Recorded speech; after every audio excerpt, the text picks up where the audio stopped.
Hi all, welcome to Cine's classroom. Myself, Cine Madhavan. Hope all of you are fine and keeping good health and staying safe at home. Today, I'm going to discuss with you the second phase in the formation and incorporation of a company, and that is registration or incorporation. As you know, the first phase in the formation of a company is promotion. Promotion means what? All those activities incidental towards the formation of a company. Now we are going to discuss the second phase, and that is registration or incorporation. As stated earlier, it is a second stage in the formation of a company, and a company comes into existence only when it gets registered under the Companies Act. So in the second phase, we are going to discuss what is incorporation and what are the procedures involved in the process. So a company comes into existence when it gets registered under the Companies Act, the Companies Act 2013. So any person associated for any lawful purpose can form the same or get the company registered with the ROC, that is the Registrar of Companies. Then only it will get a legal existence. It is only after incorporation that a company comes into existence, or it gets a legal entity concept separate from that of its owners. Is that clear? So this is the second phase. In the second phase, a deliberate attempt is made by the promoter to get the company registered with the registrar or the ROC, Registrars of Companies. We have to make all the effort to get our company registered. For the same, we have to give an application towards the registrar. And registrar, after getting the application and the necessary document, will be issuing certificate of incorporation. And when we get the certificate of incorporation, the company comes into existence. It gets a legal entity concept separate from that of its owners. Is that clear? So, a person, the promoter, may decide to form either a public company or a private company or even OPC, and it is his choice, his or her choice, the promoter's choice. So here, the second step, a deliberate attempt is made on the part of the promoter to get the company registered with the ROC. ROC, after receiving the application and checking the documents, if they are satisfied, they will be issuing certificate of incorporation. And when we get the certificate of incorporation, what happens? The company comes into legal existence. So the person can either form a public company or a private company or even an OPC. OPC means what? One person company or one man company. As you know, for starting a public company, or if the promoter want to start a public company, then we need minimum of 7 persons and maximum there is no restriction. So if the promoter is starting a public company, they have to have 7 or more persons can form such a company and get the same registered with the ROC. And in the case of a private company, the minimum number of persons required to form the same is 2 and the maximum is 200. So if a promoter wish to form a private company, then they need to have 2 or more person not exceeding 200 can form a private company and get it registered with the ROC. And if it is a one person company, as the name itself denote, one person company means what? A one person company, a company formed with one person. So one person can also form a company, and most probably it will be a private company. So the promoter can decide on either to start a private company, a public company or a one-person company. If he or she decides to start a private company or a public company, it can be a company with limited liability or unlimited liability. When it comes to limited liability, either limited by shares or by guarantee. So liability is limited in a limited liability company, that is their liability is limited towards the extent of unpaid amount of shares or the amount that the person has guaranteed at the time of winding up of the company. Now what do you mean by unlimited liability? Unlimited liability means the liability of the members of that company is unlimited. That is, they even when the company comes to winding up, if there is any debt left over, they have to pay from their hands. They have to pay from their assets. Okay, is that clear? So when a promoter forms a private company or a public company, it can be a company limited by shares, limited by guarantee, that is limited company, otherwise an unlimited company.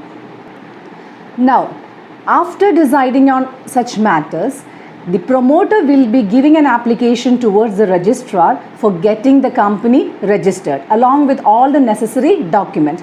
If the registrar is satisfied with the same, then the registrar will be issuing a certificate of incorporation. And when the company gets certificate of incorporation, what happens? The company comes into legal existence.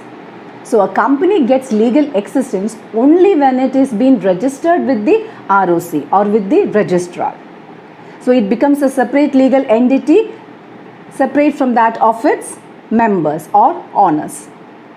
So that is all about the second phase. It is very, let me tell you very frankly, it is very easy to say the process incorporation, that is incorporation is nothing but the second stage in the formation of a company, and if we give an application and the necessary documents towards the registrar, and if the registrar is satisfied with the same, he will be issuing a certificate of incorporation. To say it is very easy, but this is a very tedious and cumbersome task, because there are lots of procedures involved, lots of legal aspects involved in the process of incorporation. That is, there are lots of documents that we need to prepare. We need to give an application towards the registrar, and that should be attached with lots of documents, and that documents is again what? Creating such document is again a tedious task. That is what you might have learned or referred somewhere regarding the disadvantages of a company form of organization, that it is a lengthy process. One of the main disadvantages of a company form of organization is it involves a tedious task, or it involves a lengthy process. So it's very easy to say that particular phase, but let me tell you, when you look onto the procedures, it is actually a lengthy process. But we need to do the same, because the Companies Act 2013 says so. So for your convenience, I have divided this session into two. In this session, already we discussed what is incorporation. Now there are certain procedures involved in incorporation or registration of a company. Two of the procedures will be discussed in this session, and the leftover two procedures will be dealt in another session. So it is for your convenience, and you should not feel that tiring when you go through the entire procedures in one stretch. So in order to avoid that, I have divided the class into two sessions, and in this session we will discuss what are the procedures, two of the procedures involved in getting a company registered, and the other two we will discuss in another session. With that sincere confession, I'm going to start with the procedures involved in the incorporation of a company or registration of a company. It is again divided under four heads. The first one is application to the registrar for ensuring the availability of name. The second one is drafting and printing of memorandum and articles of association. The third one is the documents that need to be submitted for registration, and the fourth one is issue of certificate of incorporation by registrar. So let's discuss the first procedure, that is application to the registrar for ensuring the availability of name. As you know, name is one of the factors with which we identify an individual, a person, isn't it? There are also other factors like we can identify a person with his or her address, their personality, their attitude. Beyond that, we need a name with which a person can be identified. Similarly, a company needs a name so that the customers can identify the company, the product produced by the company or the services rendered by the company. So the customer need to identify a company with a name. Similarly, a company need to stand distinct from that of its competitors. For all this purpose, they should have an identity, and that identity can be conferred with a name. So the first procedure in the incorporation of a company is to provide a name or to ensure a name from the registrar. For the same, the promoter have to give at least 6 names towards the registrar, so that any one name can be given away by the registrar if such a name doesn't exist, if such name is not used by any other companies. So the first procedure is nothing but to give an application towards the registrar to ensure the availability of name for your proposed company. So the promoters are required to select at least 6 names and secure the name with the registrar. That is the first procedure. So when we say 6 names, out of that you will get 1 if such a name doesn't exist. If such a name is not taken away by any other company, then you will get it. If such 6 names exist, you have to make the application again with the registrar with new 6 names. So at least 6 names should be provided by the promoter towards the registrar, so that you get a name for your proposed company. And the same can be done with an application filed with the registrar in form number INC 1 and with a prescribed fees of rupees 500. The registrar, after getting the application, will be checking in the register of companies for the availability of name. If any one name is available, then that name will be ensured by the registrar towards your proposed company. Now your proposed company will be having that particular name. You are ensuring that name by giving an application towards the registrar. And registered with that application, if such a name is available, it is not used by anyone, then that name will be made available towards the proposed company. Again, with that particular application, the registrar will be ensuring that name for 60 days from the date of application. That is, you will be having that name. On the receipt of the application, the registrar will reserve that particular name for 60 days from the date of application. In case the proposed company has not been incorporated with this set time, then that name will lapse. Okay, that name will lapse and that name will be given away to some other company, if some other company has given application for such a name. So the first and foremost step involved is to ensure the availability of name with the registrar for your proposed company, because a company need to stand distinct from that of others in the market. A consumer need to identify a company with a name.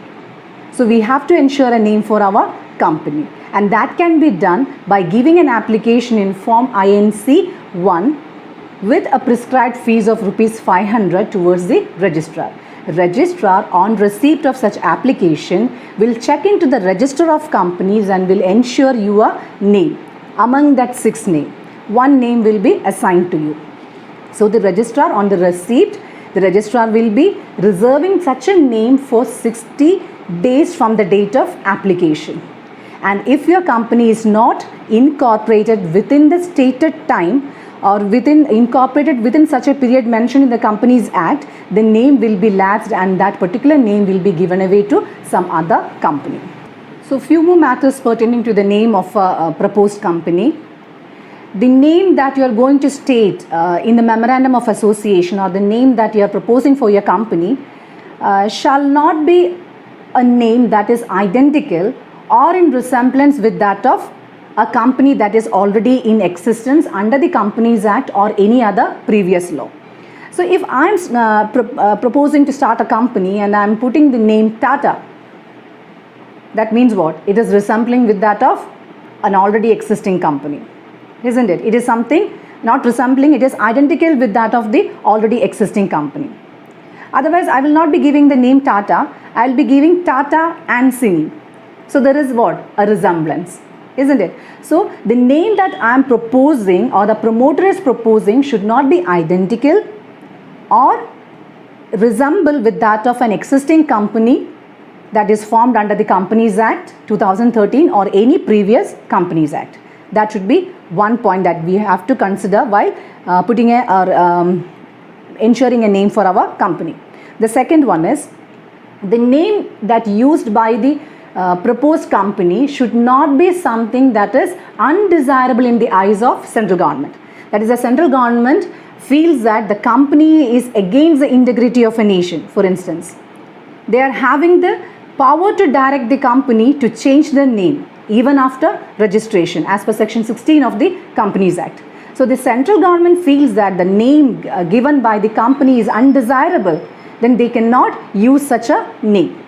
The third one is the proposed name shall not be such that its use by the company will constitute an offence under any law, not only the Companies Act, under any law prevailing in our country. That is, the name that we are trying to use for our proposed company will be an offence under any law prevailing in our country. Then we cannot use that such a name. So the name shall not be used by the name shall not be such that the use will constitute an offence under any law prevailing in our country. The next one is the name that we are using for our proposed company shall not be one by word or expression it gives an impression that it is associated with the central government, state government or local authority, or even a body which is constituted by the central or state government. So the name that I am using for my proposed company should never ever give an impression that it enjoys the patronage of central government or state government or any local authority. It should not be associated. The words or expression used in the proposed company's name should not give an impression that it is having some connection with the government, whether it is central, state or a local authority, that they are enjoying the patronage of the government. It should not give such an impression. And the last one is the central government is having to direct the company to change the name under section 16 if they feels that it is undesirable. So these are quite few points that we need to consider while ensuring a name with the registrar. One is, it should not be identical. It should not resemble with that of any company name existing as per the Companies Act or any previous company law. Second one is, it should not be a name which the central government feels to be undesirable. Third one is, the name used by the company should not be an offence. It should not constitute an offence in any law prevailing in our country. The next one is, the word or expression used by the company should not give an impression that it involves some patronage with the central government, state government or local authority. And the central government, as per section 16 of the Companies Act, is having the right to direct the company to change the name if they find it to be undesirable even after the registration of the company. That is, even after the registration, that if we got a name from the registrar and later the central government feels that it is undesirable, such a name is not suitable or it is undesirable, it is against the integrity of a nation or any sort, or it is an offence against any other law, it is an offence against, or it moves against the certain category of community, a religion. If it is felt so by the central government, they are having the right or the power to direct the company to change the name even after registration of the company. So is that clear? So the first procedure is to ensure the availability of a name for the proposed company. So the proposed for the same, the promoter have to give at least 6 names, out of which you will get one name. It will be offered by the registrar, and such a name should not be a one which is undesirable towards for the central government. It should not be identical. It should not resemble with that of the other companies. The words or expression should not give an impression that it enjoys certain patronage. So all these points you have to consider while you are ensuring a name with the or availability of name with the registrar of the company. Okay, is that clear? After ensuring the availability of name with the registrar, the next procedure in the incorporation of a company is to draft memorandum and articles of association. Draft as well as print the memorandum and articles of association. Here in the present session, I will give you a brief idea regarding what is memorandum and articles of association. In the subsequent sessions, we will go in detail and in depth what is memorandum and articles. Here I will give you a brief idea. So memorandum and articles of association are regarded as the supreme documents of an organization or of a company. Memorandum means it is nothing but the charter of a company.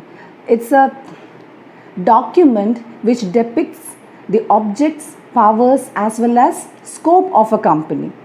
How it's related to the outside world. It regulates the relationship of the company with that of the outside world. The object for which the company came into existence. What are the powers of the company and beyond which a company cannot move. That is, a company's act should not be against the Memorandum of Association. So it is one of the supreme document as far as a company is concerned. Now coming to Articles of Association, it speaks about or it lays down the rules, regulations and bylaws of a company for the internal management of a company.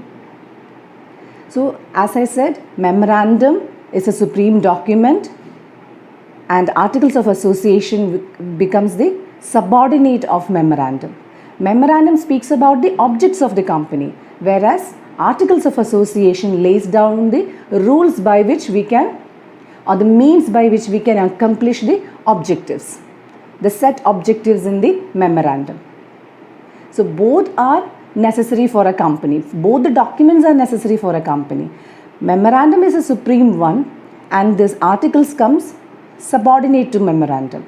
Memorandum speaks about the objects for which the company is formulated, or it speaks about the powers of a company, the scope of a company, or it regulates the relationship of the company with that of the outside world. Whereas this Articles of Association lays down the rules, regulations, bylaws with which we are going to, or the means by which we are going to accomplish the objectives mentioned in the Memorandum of Association. So both are a necessary document as far as a company is concerned. So in the second procedure of registration, the promoter needs to draft as well as print the Memorandum and Articles of Association. So it's not that an easy task, because this Memorandum is again going to guide the whole activities of an organization. Even the Articles of Association guide the whole activity of an organization. So it takes quite time to prepare a Memorandum and Articles of Association. So in the second procedure, a deliberate attempt is made to draft as well as print the Memorandum and Articles of Association. So it is advisable always to prepare a draft before printing the same. That is, the promoter need to draft the Memorandum and Article, and they can even check that with the registrar of the company even before registration. That is, at the time of registration, you have to attach, along with the application, you have to attach what? This Memorandum and Articles by taking a print, then stamping it, dating it, then signing the memorandum with the subscribers. So before that, they have to prepare a draft. So it is always advisable to get a draft of the Memorandum of Articles verified by the registrar or ROC before it is being printed or before it is being given away for registration. Okay, so it is always advisable to take a draft.